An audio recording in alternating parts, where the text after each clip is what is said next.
유럽 국가들이 후쿠시마 오염수 방류 계획에 대한 IAEA 최종 보고서 발표 이후 최근 잇따라서 일본산 식품 수입 규제를 철폐하고 나섰습니다.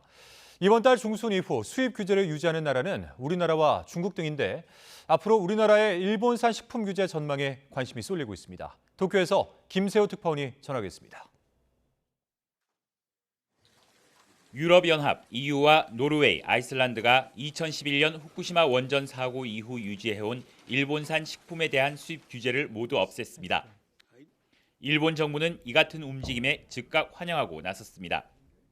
今般 EU およびノルウェー、アイスランドが規制を撤廃したことは被災地の復興を後押しするものであり、我が国として歓迎します。 후쿠시마 원전 사고 이후 일본산 식품에 제한을 둔 국가 지역은 55곳에 이르렀지만 오염수 방류에 대한 IAEA 보고서가 나온 뒤 규제 철폐에 나선 국가들은 더욱 늘고 있습니다. 오는 15일 이후에는 한국, 중국, 홍콩, 타이완 등 7개국만 규제를 유지할 것으로 보입니다.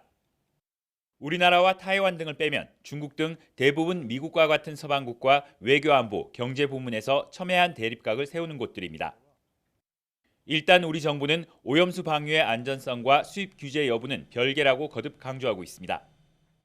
오염수 방류하고 관계없이 저희는 현 규제 체제를 유지하는 것으로 계속 진행할 계획입니다. 또 유럽 지역과는 달리 일본과 인접한 국가들은 규제를 강화하는 측면이 있다는 점도 강조했습니다. 하지만 일본산 식료품 수입 규제를 놓고 서방과 중국, 러시아 등의 대립 구도가 점점 선명해지는 모양새입니다.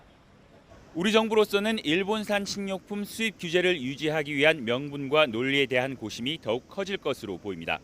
도쿄에서 YTN 김세호입니다.